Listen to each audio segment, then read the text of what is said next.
All right. Hey, everyone. Welcome to Kava Kettlebells. This is Charles. Hey, guys. This is Heidi. All right. Today, we are talking about kratom. Ooh. Yes, the boogeyman sometimes. Controversy. So if you have been to a kava bar, you have heard of kratom. And oftentimes people who are new to this space, they confuse kava and kratom. They are two very different plants grown in very different parts of the world with very different effects. So we want to make this episode all about what is kratom and help educate you. Yeah. Now, disclaimer, guys, kratom can pull, it's like politics. It really is. Yeah. Like there are people who are both sides. There's like a line in the sand and people are on like one side or the other. And it's a shame because this is a plant that can be so beneficial and so helpful, but it does have, side effects. And some people like to pretend it doesn't, and it does. Yeah. So full disclosure, guys, we use kratom and we support kratom, but kratom can be a very slippery slope if you do not use it correctly and if you abuse it and if you get too much into the extracts. And we'll kind of go into that. But long story short, kratom is something that needs to be respected. And if you have an addictive personality or you think that this is something that can be too good for you, I would highly recommend starting very, very slow or even just staying away from the plant in general. So with that being said, let's kind of get into it. All right. Start out with the science of it and stuff. Yeah, I think also as another disclaimer, nothing we say, we're going to kind of talk about the benefits. This is not medical advice. So definitely do not take this as medical advice. I have a master's degree though. Yes, but not a PhD. All right, well. If you are curious about how this might be able to help you, definitely talk to your doctor about it. Don't use this as a replacement for any sort of medicine that you're on. Really, talk to your doctor and do not take what we're saying as medical advice. All right. Disclaimer done. Cool. Well, give me a little trivia. Ask me what the scientific name of kratom yeah. is. See, I'm afraid to say it because I'm going to say it wrong. So I probably will too. What is the scientific name of kratom? Okay, so kratom is Mitragyna speciosa. Okay. That is the name for the plant. It actually comes from the coffee family. Now, kratom is pretty cool in the fact that it can grow really big. We've actually seen some kratom trees here in Southwest Florida. They're being grown and they can get very high. Now, kratom is harvested through the leaves of the tree. So the leaves are what are harvested, and the leaves contain all the alkaloids that make kratom. So where does it come from? So kratom actually comes from Southeast Asia. So think about countries like Thailand, Indonesia, and Malaysia. And so how was it kind of used traditionally? Yeah, so the traditional use of kratom was actually, workers, they would be, in the fields and they would just pick the kratom leaves and they would chew on it. And they would chew on it as a form of energy to give them energy to finish their job, and also as a form of pain relief. They were doing hard manual labor, so they would chew on these kratom leaves to give them that energy and kind of subdue the pain that they were feeling, those aches and pains in their body, and be able to get their work done quicker and more efficiently. Yeah, so sounds like perfect for a pre-workout. Yes, so that is our favorite way to use it. So, all right, as far as forms of kratom, so again, it comes from a tree, and the kratom itself comes from the leaf. That's what's harvested. So we talk about forms of kratom. We talk about loose leaf tea. So just like any other tea out there, kratom, you can take the leaves and you can brew the tea. And that's actually the most gentle form on the body. That's the most natural way. Personally, I recommend if it's your first time drinking kratom, I recommend going to a kava bar or just brewing the tea yourself, because you're going to have the least side effects. And it's going to be like I said, the most gentle on the body. You can also make the teas. I don't mind. I don't mind the taste of kratom tea, but you can also add things to it. Like kava bars will sometimes add like lemon or honey or other flavorings. It's really easy to flavor a tea and make it taste good. Whereas the powder, which is another form of kratom, is a lot harder to mask the taste.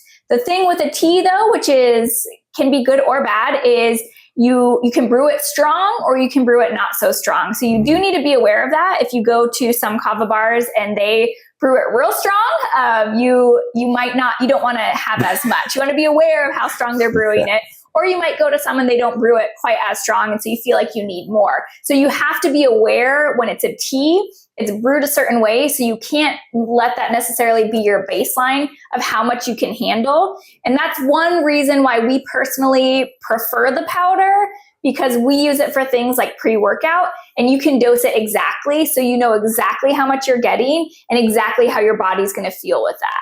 Yeah, so like Heidi was saying, another form is the powder, and what that is, that's just the dried leaf, and it's ground up super fine. And you've probably seen it before if you're familiar with kratom. So smoke shops will have them. Some retail shops will have them, and then a lot of kava bars too will also sell their kratom as well. And the powder form, it's hard to mix in water. It is. So I'll say that straight up.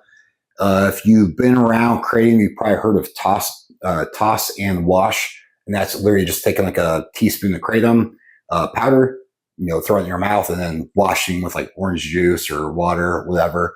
Because again, it's very hard to mix. But we like powder because it's very easy to dose.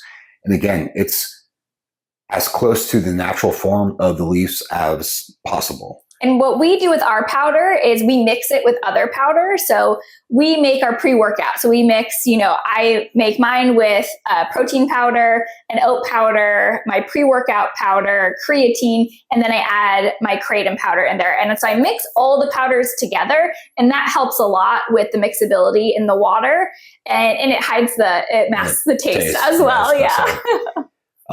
That's typically so how we do kratom ourselves. It's the powder.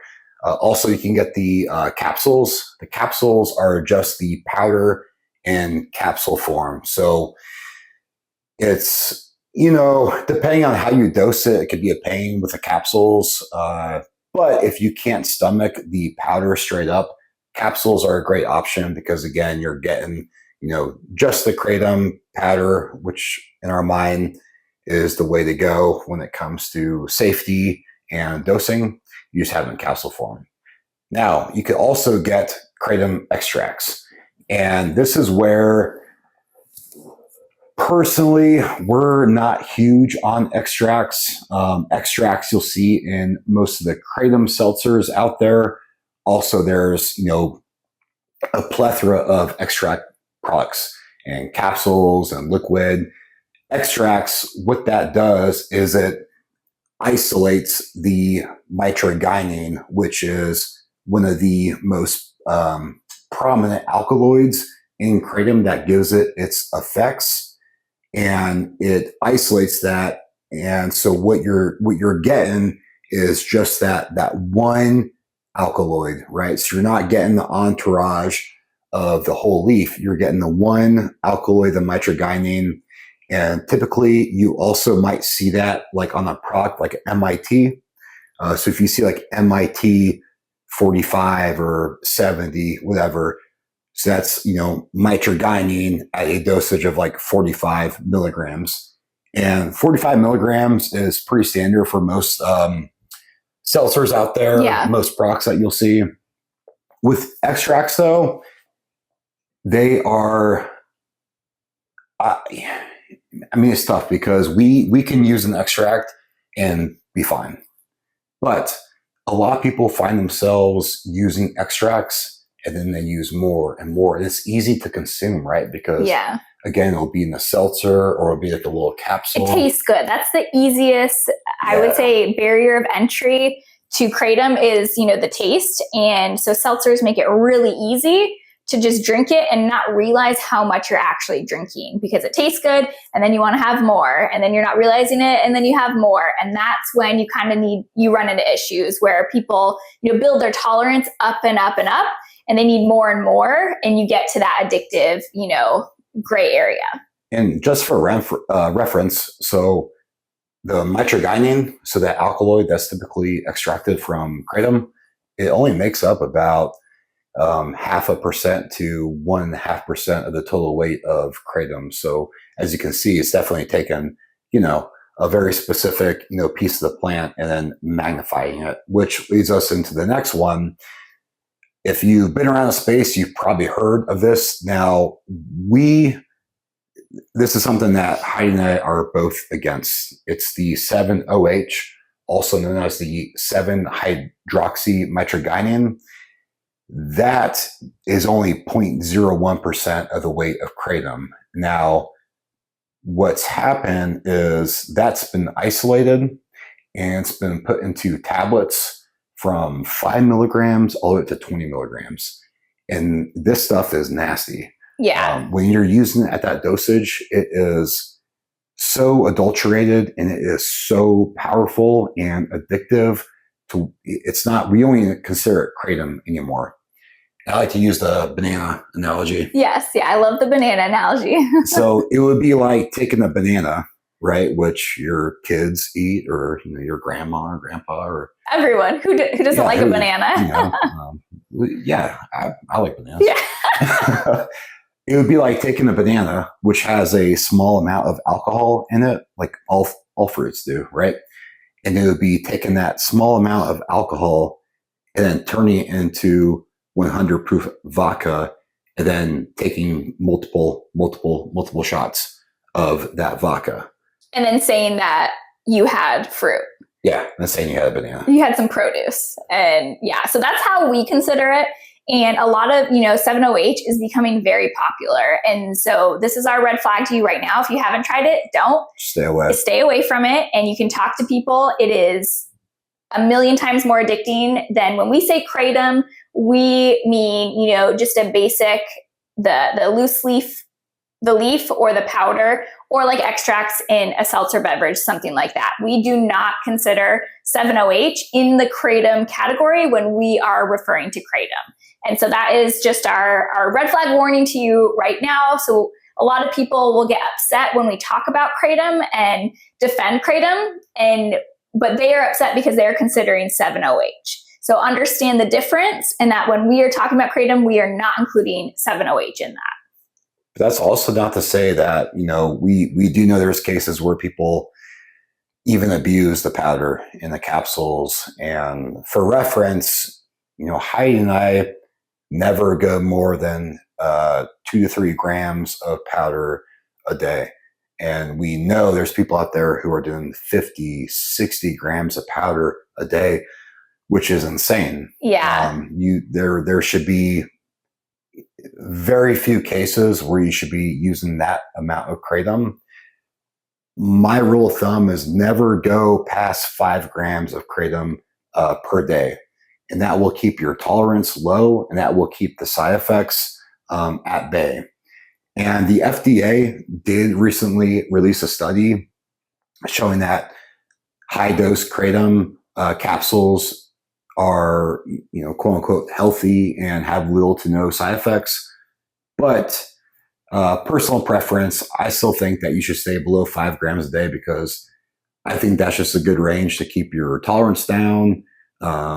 It keeps you from increasing that dose.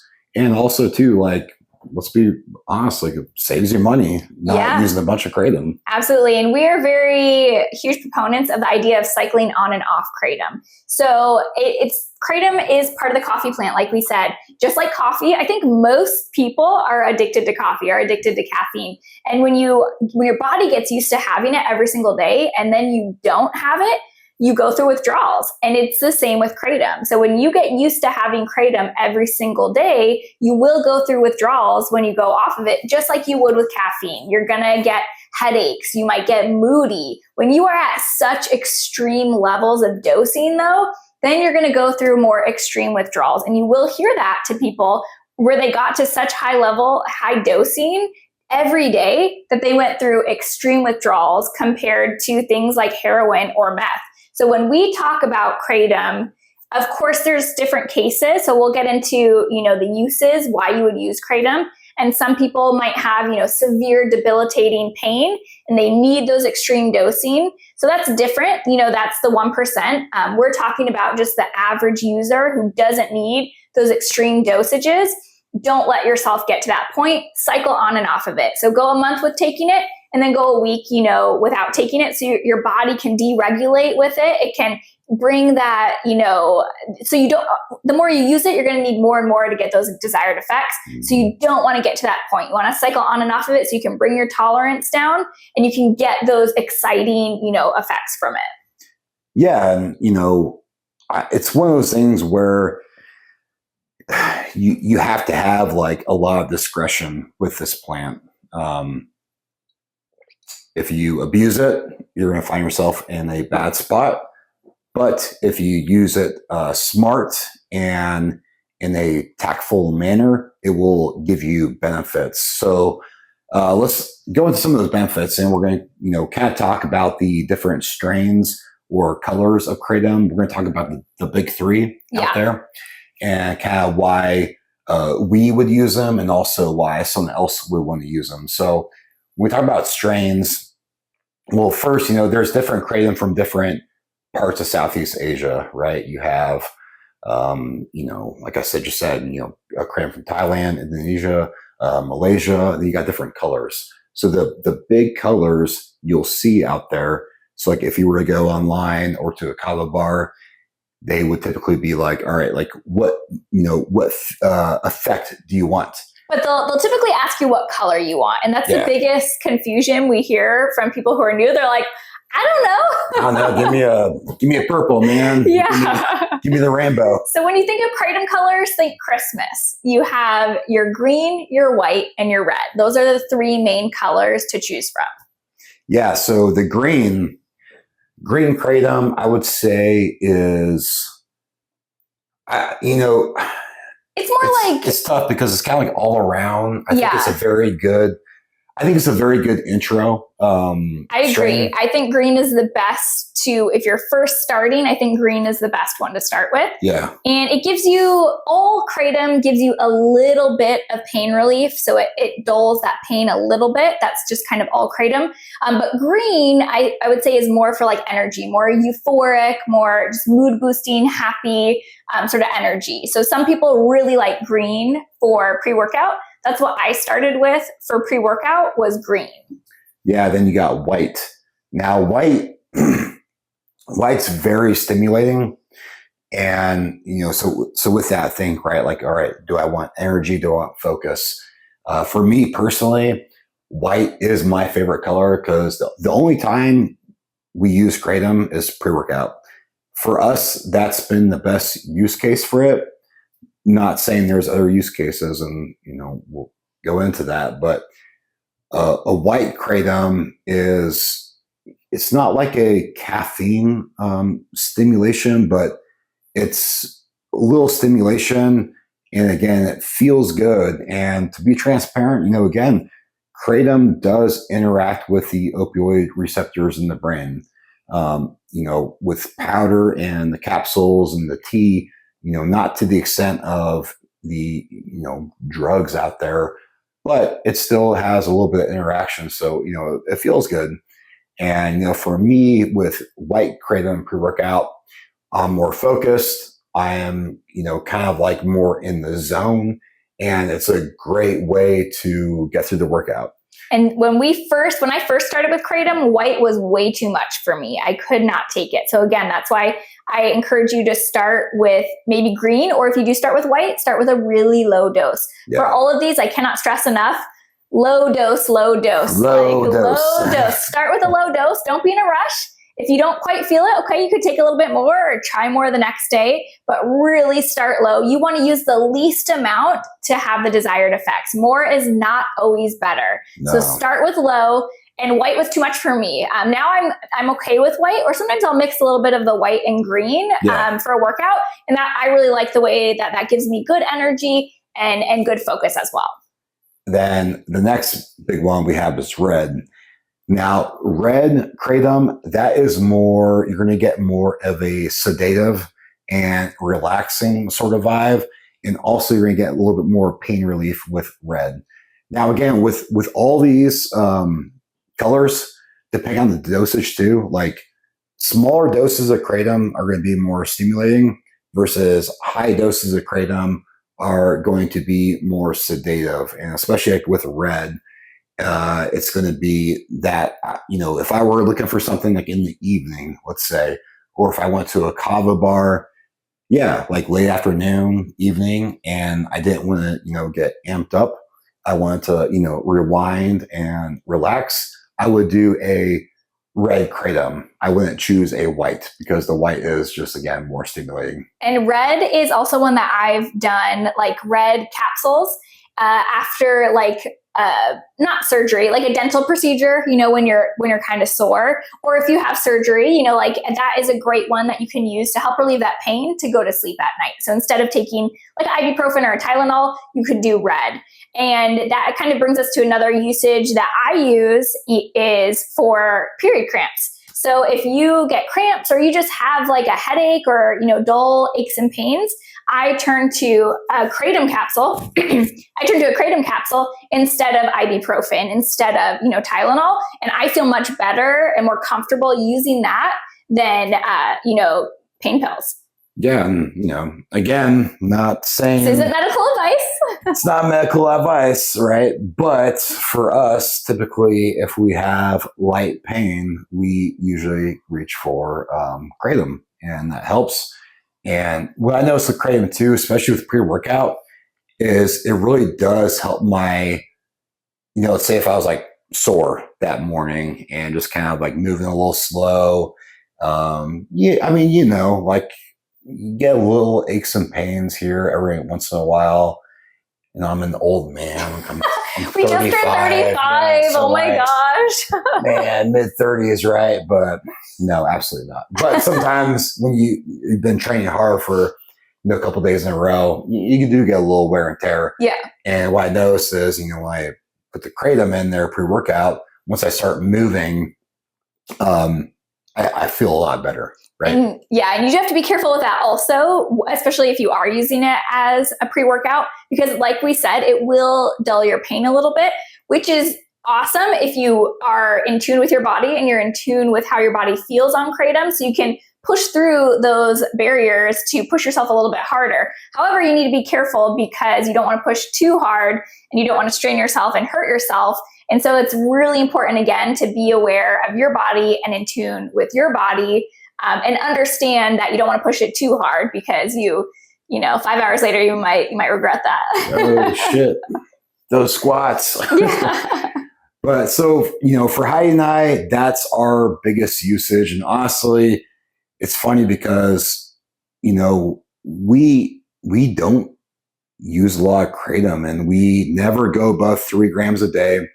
If we do an extract, it's usually in a seltzer, and that's like a treat. Like we don't do that regularly. I wouldn't even say we might have like one seltzer, 1 or 2 a week, but it's not even a weekly thing for me, and it's definitely not a daily thing. No. And if you're someone who finds yourself having to pop a kratom seltzer every single day, I would really encourage you to kind of wean off of that, cycle on and off of that, maybe every other day. Don't make it a daily habit. Yeah, 100%. So what are some other reasons people might use it, and why do they serve kratom at non-alcoholic bars, like kava bars and other kind of sober spaces? Well, there is a mood boosting property to kratom, right? So it does make you feel good. Also, it can help a lot of people with like anxiety, social anxiety, and again, it can make you, if you have aches and pains, it can definitely help with that. It helps you move a little bit better. For us personally, like we prefer kava for socialness. That kind of puts us in a better mood. But when you go to places like kava bars, or you go to events, you might see people drinking kratom and stuff now because it's getting more popular. For a lot of people, like kratom is an alcohol replacement. I've personally never really found it to be. Yeah, I agree. Especially compared to kava. I've always seen it. So for us, Kratom's just always been like, to me, I see it as like a different type of stimulant. Yeah, and I think it's really important too to remember with any botanical, and we'll say this over and over again, is everyone's body is so different. So everyone's body chemistry is going to respond a little bit differently to that botanical. So even though we gave you the common effects and common feelings of green, white, and red, your body might respond very differently. And we know people who, for red, they get super energized and they almost feel what the average person feels from a white, they feel that from a red. And for the average person, a red is very sedative. And we know for some people, it just isn't. And a white is more sedative for them. So even though these are the common effects, you really just have to start low, small dose. Remember, we're going to say it over and over again. Start low, small dose, and see how your body responds to it. And that might be different from your partner or your best friend. And don't base it off of other people. Listen to your body and figure out, what's going to be best for you and your situation. Yeah, 100%. I think, and that's honestly, like, in my opinion, that's also kind of like a cool piece of plants like this. Compounds is there's always like room to explore. And even with kratom, I've been using kratom for a while now. There's still kind of new ways I'm finding how it kind of works with me and dosages and stuff like that. And, if I combine it with something, let's just say like, I've been, more into pre-workouts lately, like high stimulant. Even with stimulants, right? You gotta go up and down. You gotta pull back that caffeine tolerance. And when I go low stem, and for me, low stem's like 200 milligrams of caffeine. High stem, I can get up to, I don't want to say it. Yeah, for reals. I don't even want to say it. High stem for me for caffeine is like 300 milligrams. Like yeah, that's my top. Like I can't go past that. But I found that when I do cycle off of high stimulants, and again, this is like pre-workout, if I raise my, kratom dose a little bit, it's easier coming off of those stimulants. And then I can take both of them down to a very, very low level. And then when I'm ready, I can bring them back up. Yeah. So we're huge proponents of kratom when used responsibly. And we cannot stress that enough. It is very easy to abuse this product. And we think it can be very beneficial in a multitude of ways, but you need to be aware of the possible side effects. And you need to use it responsibly. You need to listen to your body. And we encourage you, to cycle on and off. Now let's talk about, the thing that everyone needs to know about is, legality issues. Mm-hmm. So unlike Kava is legal everywhere. Kratom is not. So it is, again, it's controversial. We don't think it should be, but it is. So you need to be aware of your local legality around kratom. Yeah. So different states have different laws around kratom. Now I will say that the majority of the United States, kratom is legal, but there's about 7 states right now where it is illegal. And including Alabama, where we lived before this. So you got to be careful. So if you are buying kratom online, or if you are let's say you have it in your car and you're going into those states where it's illegal, if you are found with kratom, you can get in trouble because, again, it is illegal. And it's kind of like, it kind of reminds me of like cannabis and the fact that like some states it's like recreational, then medical, then completely outlawed. So you just, pull up the Google, pull up the Chat GPT, see where you're at, see if it's legal, and then proceed with caution from there. Also, age is a factor. Yeah. So depending on where you're at, it can be, something where you have to be 21 to buy it, which is actually so down here in Florida, that is the age. So you got to be 21 to buy. And then other states, it's 18. So again, when you are looking to consume kratom and purchase it, just be aware of your local laws, your state laws, all that kind of stuff. That way you don't get yourself into, a bad situation. Yeah, so we are constantly doing reviews. So check out our reviews if you're interested in trying kratom. Check out our reviews to see what would be some good products for you. Drop in the comments as well what your favorite is and any questions you have. And Yeah, enjoy the kratom ride.